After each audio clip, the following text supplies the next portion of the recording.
Beyond the newsroom, where untold story is revealed.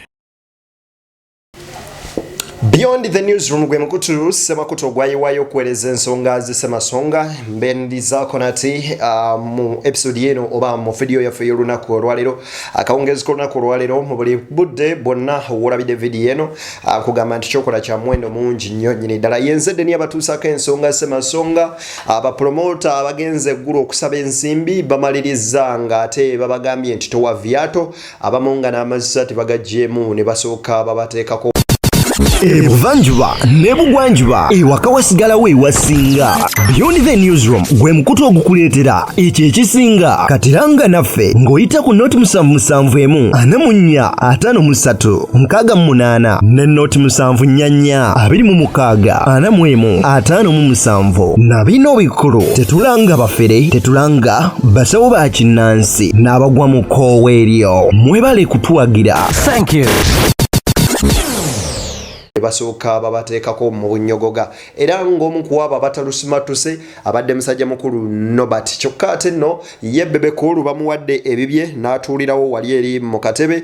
Bebe Cool ani amutuusiza ku mbeera eyo ate byonna ngenda kubeera nga mbikuleetera oba oliawo tuyinza okugamba nti Zambali Blasio Mukasa agenze maaso n'okuba nga chances ezitwala kadi y'ekibiina kya NUP okwesimbawo ku kifo ky'omubaka akiikirira nansana municipality mu parliament oba mu nseteesezo w'eggwanga emikisa gye gyeyongedde oluvannyuma lw'akaana kambata John Bosco okubeera serunkuuma okuba nga ava mu lwokaano luneeno.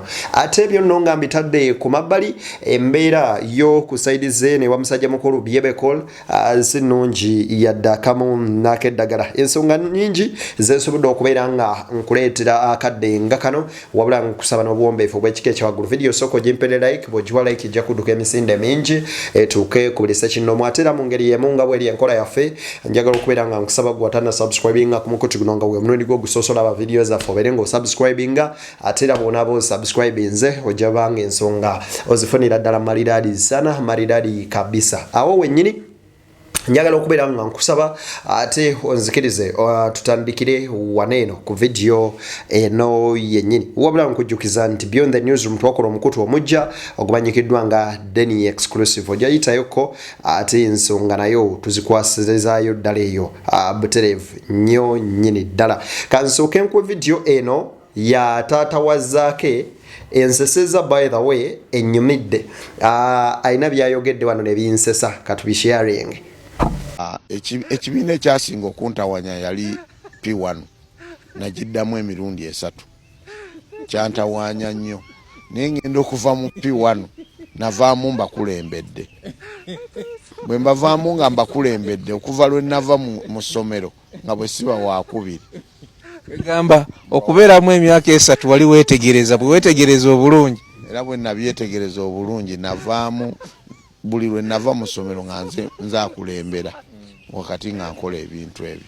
Nali musajja mugezi nnyo era mpozi nafunako mu kirasi emu waliwo omuwala yava Makonzi ne bamukyusa nga essomero lyali ly'amaanyi nnyo by then Makonzi ekasande eyo gye yava nga mugezi nnyo n'ajja n'ankulembera. Taata wazaako ono lwaki kugambye aseseza agambye yasigala mu P1 emyaka 3 gumu 2 3 ogwokusatu kwe kuyita P1 ng'aziddamu kyokka ekyewunyisa bwe yatuuka mu P2 yatandikira yava mu P1 mu mulundi ogwokusatu nga azeemu n'akulembera okuvaawo paka yabakulembera era agamba waliwo omuwala omu yava ku saidi z'Emakonze ye Kasanda yeyeke yajja n'amukyalenjinga n'akulemberako naye taata wazaako agamba nti yasoma ng'akulembera mu bibiina paka bwe yatuuka okutuula ekibiina ekyomusanvu oba P7 ono omwana muwala oli wamusingira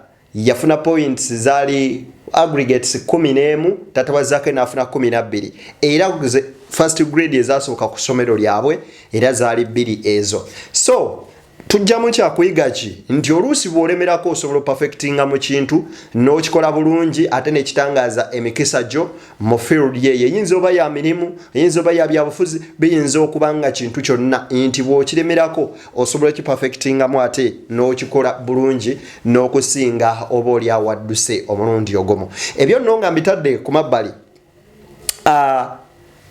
Olunaku olwaleero Sserunkuuma John Bosco muliga munnange avuddeyo n'ategeeza nti ye ku kifo ky'omubaka owa Nansana municipality okuba omubaka waabwe akitadde wansi era n'agenda ku kifo ky'obwa meeya. Kansooke okuwa ebigambo bya Sserunkuuma obiwulirize. Luki munnabyabufuzi asobola okuteesa naffe. Njagala kubategeeza nti tetuvudde mu lwokaano lwa bubaka bwa paalamenti Nansana nti tugulibwa. Era ndi wano okubategeeza nti tetuvudde mu lwokaano olwo nti tulekedde omuntu. Tuvudde mu lwokaano olwo lwa bulungi bw'ekibiina kyaffe n'olw'obulungi bw'olutalo olugassa bannayuganda bonna. Tetugulibwa, tetugulwa, teri omuwendo gusobola kutugula. Buba bulumi omuntu okuva ku kintu ky'otunuulidde okumala akaseera. Naye okwewaayo oba okusaddaaka kitegeeza okwerekereza ekyo omuntu yenna kye yandirowoozezza nti kikyo wabula n'okiwaayo ku lw'ekiruubirirwa ekinene. Ndeka ekifo ky'obubaka bwa paalamenti ku lw'ekiruubirirwa ekinene ekya struggle.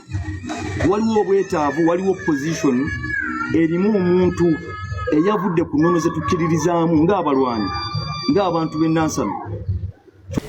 Sserunkuuma John Bosco Kanakambaata abadde yeesimbyewo ku kifo ky'omubaka wa Nansana municipality avuddeyo n'ategeeza nti avudde mu lwokaano luno olw'okuba alabye nga waliwo ebbanga gap etali covered ku kifo ky'obwa meeya ng'abadde aliwo azoganya atandise okuba nga atambula kibaliga ebikontana n'ekibiina kya National Unity Platform.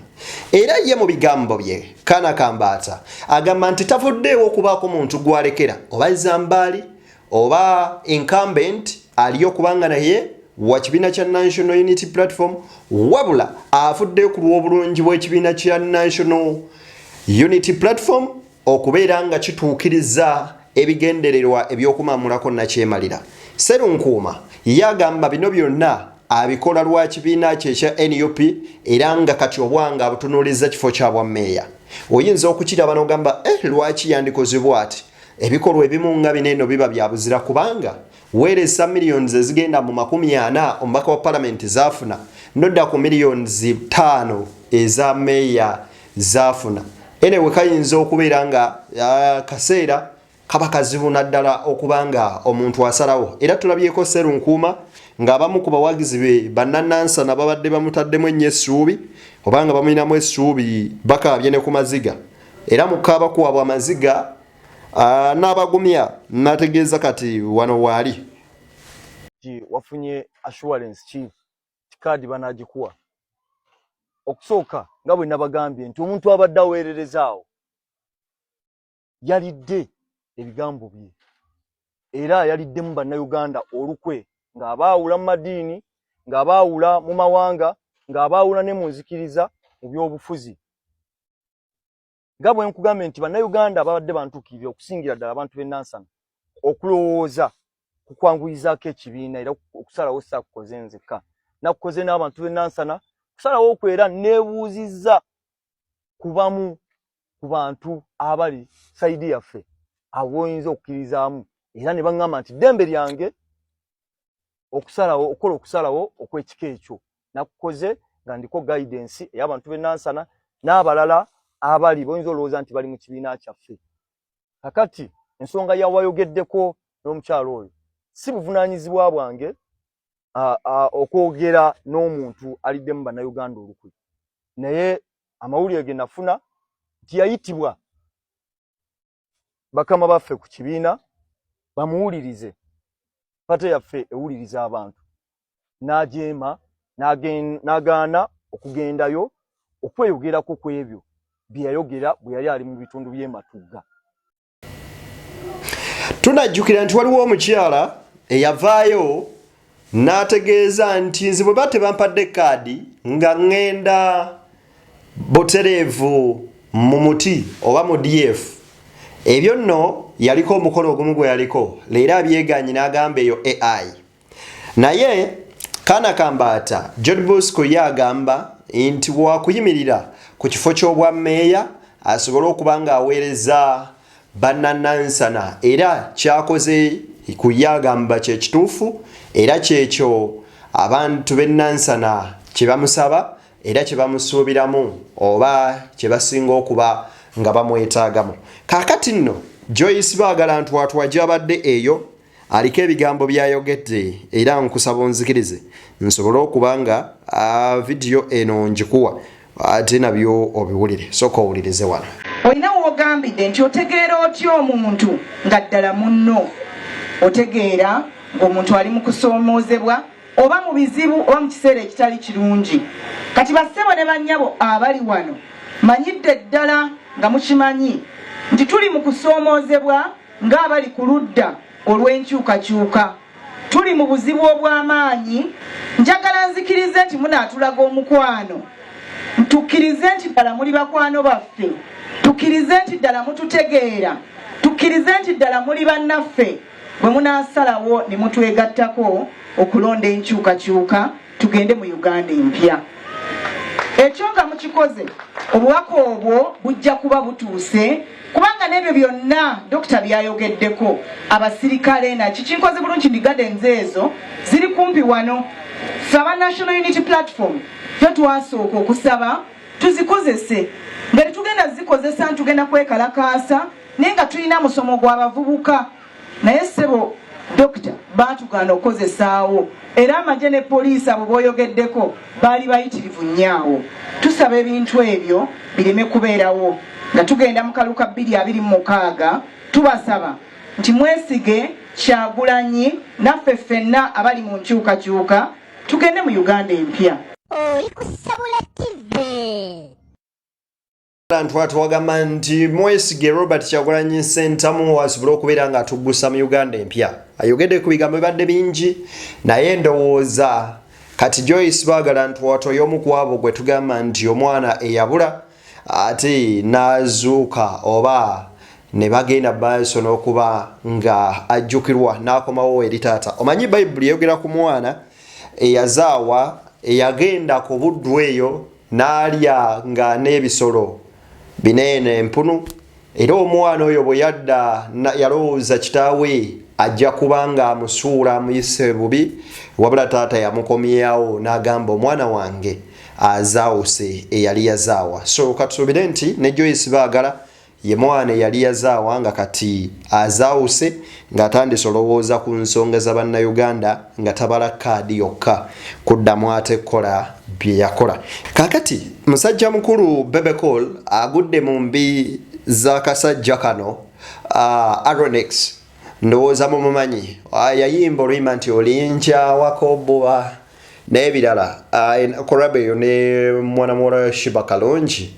Yes, yavuddeyo n'ategeeza nti abayimbi bangi bazze ne bakola ebyenjawulo n'akreditinga His Excellency Robert Kyagulanyi Ssentamu kwoteeka Dr. Jose Chameleone nti baliko ebyokuyigirako bingi kw'osabye Bebe Cool.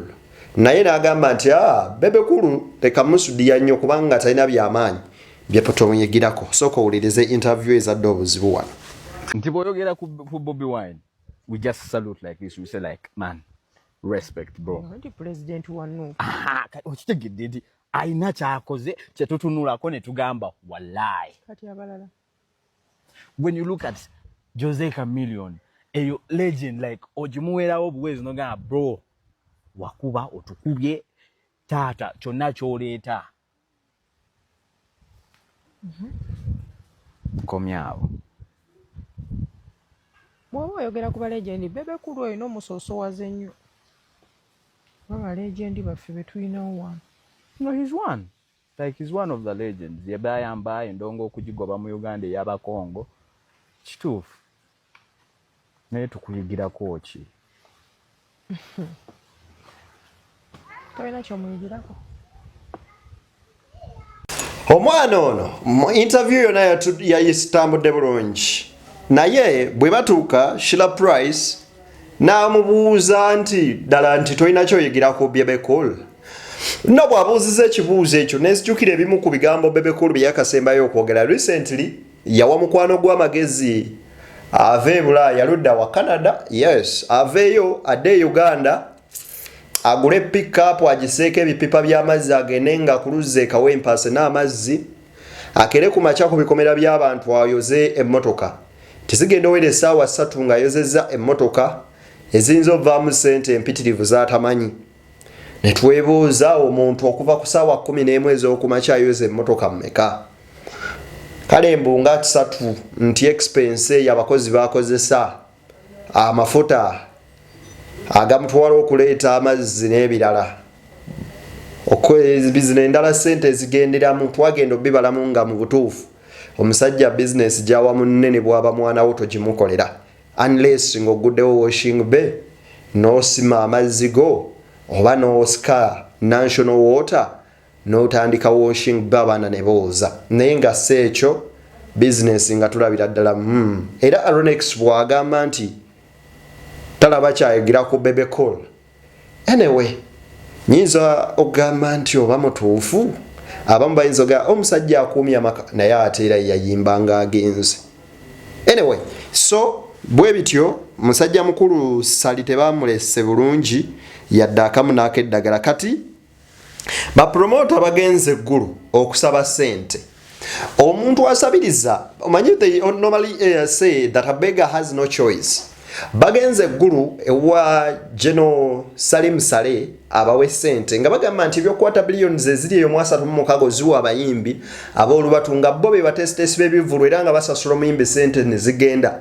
Kyokka b'ebivulu ne bibasala ne basigala mu mabanja nga ne bwe show ze basazaamu baali badepositinze ku bayimbi abamu ng'era bo be bafiirwa nga bapromota bagamba nti atwagala General Saleh ne gavumenti mututunulemu olabe naffe b'oyinza otukwatira kasente. Gye biggweredde nga babasibye abamu ne babajjamu n'amasaati ne batandika okubabuuza akana n'akataano. Era musajja mukulu Norbert owa Norbert Events ono yali wano ng'agamba nti NRM pate ya family yagenza okutuuka okulaba ng'ebintu bimutabukidde. Kansooke nkuwe ku vidiyo eno olabe oba buŋŋambe bukaawu bajjo bw'abadde akozesa. Sente noziwa abayimbi nga ffe tuteekateeka bivulu.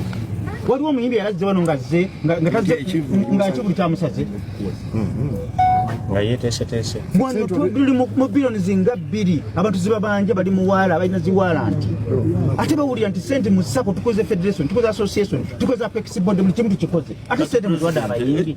Nze details sijja ensonga zaffe enkulu ekigambo ekituufu tugenda kuva no tubijje. It's okay. Bakonkomalidde ku gate sina gate mailo nambo tuuka ku gate okumala akabanga mpaka General wabasindikidde omwami oyo abakwasaganya oba abeeko byayogera nabo. Awo nno Norbert we bamufunidde ye musajja mukulu Abitex nga akatiriza kimu nti nedda General twetaaga okubeera nga naffe batukwatirako. Sokola bene embeera nga bwe baddeko wano. Ayine ssente n'emmundu watwemereddwa.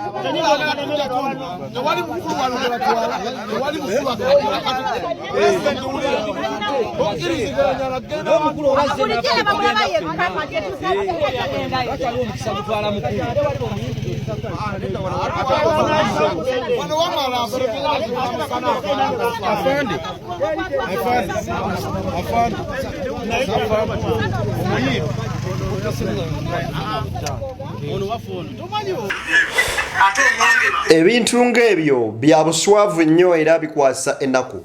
Abaami abakulu babandibadde bali mu mirimu gyabwe nga bakola nga bakedde okwata emmotoka zaabwe bagende basabirize. As you know that a beggar has no choice, bwe batyo bwe baba treatings olunaku olwaleero. So nze nandibadvisinze bwe kibanga ekyo promoting abayimbi kyasala munoonye emirimu emirala mukole mukyuse obulamu bwammwe muwerere ne families zammwe oba abaana bammwe mubase mu bulamu obulungi nekyabuswavu okubeera nga muli basajja bakulu abakulidde ku mpaako. So kiba kya buswavu nnyo nyini ddala. Awo wennyini nkusaba onzikirize gwangoberera ku BTN Media Beyond the Newsroom. Ankusibulire wano wabula nkujukiza nti omukutu omujjo ogwadde ni exclusive weguli nagwo okubanga gukuweereza banywanyi tusinkane nga guludde n'oyakkiriza mbaagaliza bye mujagaliza ate katusinkane emboozi endala mpitirivu zenkyaleeta tuli ku BTN Media.